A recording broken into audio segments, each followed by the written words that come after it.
Hello, folks. It's A Automotive Reviews, and thanks for coming to the channel. Today we have the Ferrari Roma, an awesome masterpiece. $222,630 is the MSRP for the Ferrari Roma, and yes, it's for sale. What a classic car! What an awesome car! The 2020 Ferrari Roma. This is the first drive in the review. And the Ferrari sweetens the drive. This is according to Car Buzz. Now, this is Italian, but let me say it right. Nuova Dolce Vita is one of the most famous movies of all time, meaning the sweet life. It's all about a time when things were less complicated, less interconnected, and by modern standards, possibly less justifiable. Could this be the future for the car? Something that is difficult to justify? We certainly hope not, because then we wouldn't have cars like the Ferrari Roma, or, as the Italian company likes to call it, La Nuova Dolce Vita, the new sweet life. Boy, I may have killed that because I'm not Italian, straight up. And sweet as it is, from its athletic and elegant design through its throaty V8 engine and playful nature, it's something to love, and it isn't that like La Dolce Vita was all about. It's easy to think of it as a Portofino coupe, but it's not. Not entirely anyway. 30% of the chassis is carried over, and there are other elements that come from the convertible Tourer. But the Roma is a GT that sits very much on its own in terms of design and most of its engineering. This is a great looking Ferrari, folks. Awesome. I was thinking about this car and I thought about it's about the same price point as a Porsche 911 S, which option up is like, I believe it's in the 220s, but it starts at 180. But this baby, $222,630, a 3.9 liter twin turbo V8, 8-speed dual shift automatic, and this is just straight up awesome. Now, the exterior design, this is a sharply dressed Italian suit. Inspired by the Grand Tour of the 1960, the Roma looks modern, but still features some elements of the classic automotive design. Even the traditional shields have been removed to evoke Ferraris of the 1950s. Although they are optional, the designer has tried to keep the side profile so simple. In fact, the turn signals behind the front wheel arches look like a dirty smudge. Let's take a look and see what we're talking about when we talk about a dirty smudge. Yes, the turn signals is right located here. And I guess it does look like a dirty smudge when you look at it. A fantastic automobile, folks. Fantastic. Just look at those lines. Look at that. Just amazing. Do I like this better than a Porsche 911 Turbo? I love Porsches. Honestly, if I was this rich, I'd like to have both of them. But they didn't give me a good lease deal. What an awesome sports cars. Look at that. This is just amazing. I love the architecture, the curves, the lines. Everything about this is just so sweet. I mean, they reinvented the brake light. Just look at that. Boy, this is nothing but eye candy, baby. Eye candy. And then it looks like a cavity is coming. How awesome this is. This is phenomenal, folks. The rear, with its truncated tail, is clean, uncluttered, with narrow lights, and might remind you of those on the Chevrolet Camaro. But we never say that to a Ferrari, mind you. They'd never agree that there's a bit of an Aston Martin DB11. Look about the Roma, and we'll never say that neither. There's a discreet spoiler just below the rear window that automatically adjusts to one of three positions to generate up to 95 kilograms of downforce. It's important to stress the word automatically because there's no button to raise it for yourself. The engineers wanted it to do what it did, They designed it to do it, not to be raised because someone thinks it looks cool. It doesn't, in case you are one of those. And why the engineers didn't give us liberty to play with our toys? Why did they feel the need to stop you from playing with your $222,000 toy? Wow. I don't know about that.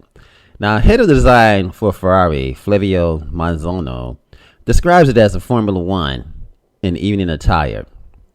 We get that. It's certainly elegant, but beneath that smooth exterior is a sporty number. Maybe not quite an F1 car, but there's definitely an athlete within this baby.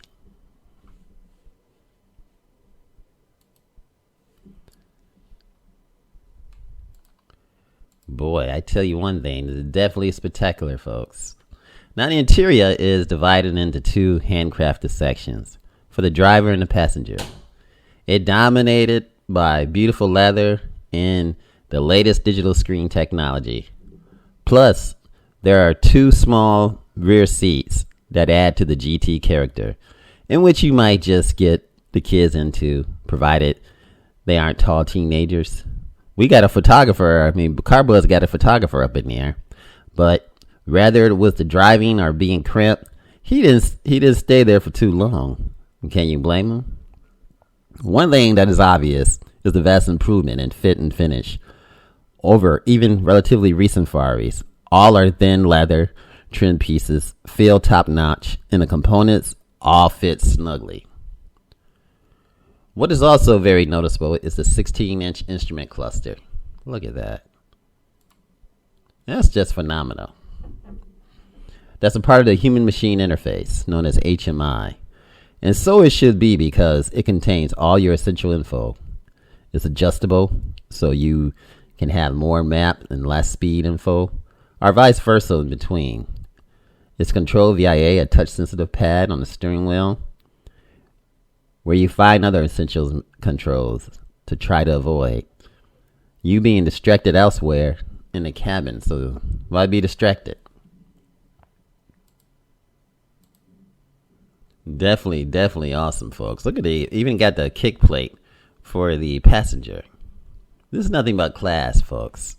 When I was a kid, I remember, not a kid, but I was a grown up. I remember seeing a Ferrari going down a busy street, and I just was like, wow. I was in awe because that meant that person came up. I don't know who that person killed for a living. I don't know what they did, but they got a Ferrari. You can imagine, though. Wow, what a spectacular sports car. It's a spectacular GT car. You do have to use the center console screen to adjust the climate control in some of the vehicle's settings, though. With a haptic feedback and a slight hesitancy to respond at times, is probably best left to the passenger, who, by the way, have their own touchscreen in front of them to control the audio navigation, or see just how fast you are driving before punching you on the shoulders and telling you to slow down. Controls are all well laid out, although in typical Ferrari style, many of the buttons are a little different to the layout of rivals like the Porsche and the Maserati. It's all the first Ferrari to use the voice activation command, which is just straight up awesome. It's a GT car, so you have between 9.6 and 12.18 cubic feet of cargo space in the trunk. There's a useful ski flap, probably not so much for skis, but for golf bags and slightly longer items. You'll get a couple of stuff in the trunk, but nothing large. And no doubt a tailored luggage set is available if you got the money to spend. This is just straight up awesome. This is Ferrari life. And the Ferraris are doing it, boy. Look at that gauge. I mean, it's just awesome. Look at the maps. Look at the tire pressure and all that. I mean, this baby is just ready. It's just phenomenal. Now the engine. The athletic muscles hidden beneath the classic power bulge and high arches. The now familiar turbocharged V8 is updated for the Roma to produce 612 horsepower between 5,750 to 7,500 RPMs. and 560 pound-feet of torque, 3,000 to 5,750 RPMs. Ferrari claims 0 to 62 in 3.4 seconds, and a top speed of 199 miles per hour. Well, the Porsche 911 Turbo S can do 62 in 2.2 seconds. I just read about that, and I'm going to have to do an article on that. Man, the same price. God. Man, I tell you, I wish I had that choice between the Porsche and this. I love the Ferrari, but the Porsche is calling you home. Now, thanks to the new exhaust, where the engineers have removed the silencer to fit the gas particulate filters, the engine meets the very latest emission regulations. It also has new bypass flaps to give the V8 deeper vocal cords, but you need to push the rev needle quite high to get the most sounds that it has to offer. The Get Drag 8-speed DCT gearbox has been developed from the one used on the SF90 Stradale, and is lighter and faster than the old 7-speed. The ratios are not quite as harsh as the SF90 though, even in the race mode. Talking of which, the Roma is the first Ferrari GT to get a race mode, and the first with the 5 steps to the Menantino: wet, comfort, sport, race, and ECS. As a matter of fact, ESC off. What an awesome sports car, folks. Look at that engine. Ferrari's engines are just a work of art and phenomenal. Look at that ESC off, just amazing. And that's electronic stability control, just in case those who wonder why I said it backwards. Electronic stability control, folks. This is awesome. All the tactility, everything, just the haptic feedback is just awesome. Even the windshield wipers all work right there. Look at those gauges. Now, driver's impressions. A proper GT with an edge, and that's what Car Buzz has said about it. Making a proper GT car is not as straightforward as you might think. You can squeeze a couple of occasional used seats in the back, make sure the boot will soar, a leather clad bag, and ensure it's all comfortable. But a GT has to have multiple personalities, more so than any sports cars. Ferrari has done an impressive job of this with the Roma.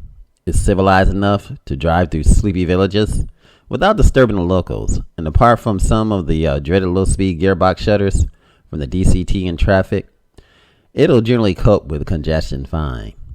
If you want to drive across the country, or even multiple countries, then hey, gladly do it. Head to some good roads, and you'll find a shark nose hides some sparking teeth. Dial in sports, race mode, prep yourself properly in your seat, and then drop a gear and go for it. Straight up awesomeness. And take off down the countryside. The rear wheels will flinch and then launch you forward. The car is perfectly planted on the road. The design gives you excellent visibility to place the Roma exactly where you want it to be, as it quickly jumps through the gears before settling into the overdrive of 8th gear. It's a twitchy mistress though, especially on slippery Italian roads where the rear end breaks traction with surprising regularity. The electronics snatch things back rather sharply. And dial in the wet mode on the Menantino, and the torque is reduced, making things much more civilized. It's all controllable in a way that a proper GT should be, able to reward when you get it right, but not afraid to make you conscious of the limits available if you choose to explore them. So explore the limits. What an awesome GT. I'll say that again. This old guy looks like he's having a blast. Look at that, man. That navigation is just crisp clear. I tell you. That is definitely nice. Obviously the door is open. Amazing, folks. You got your compass, you got your auto lights here, you got everything. And there it is, folks. The Ferrari Roma. A masterpiece. Now, the Roma just into the U.S., of course, the first quarter of 2021. So I guess it's not here yet. I thought it was. but it's not here yet. The first quarter of 2021, costing $222,630. As with any Ferrari, there are plenty of personalization items available to make it your own, from colors of choice, leather, and options to add those shields on the flanks.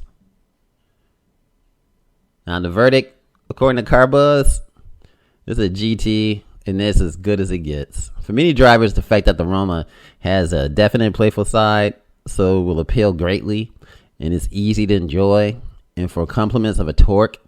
But the main thing is that the Roma is happy doing whatever you ask of it. Want to cruise? No problem. Want to blast through the twisty mountain roads? No problem. Want to take the kids to school? Well, you could. But boy, man, they'll have a fun ride. I don't know if you can fit them in the back, but I guess you could if they were little. It fulfills the criteria of a proper GT.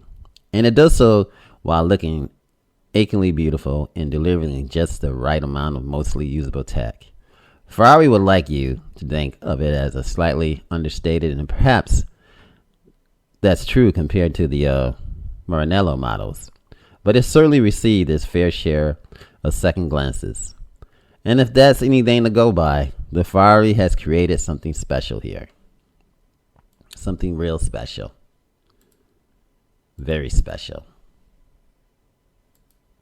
Something real special comes this way. Look at that.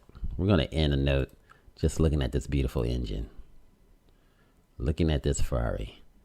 This is Automotive Reviews. Thanks for watching. Remember, like, share, and subscribe. And have an awesome day. If you enjoyed this video, give it a thumbs up, share it with your friends, and subscribe for more interesting videos.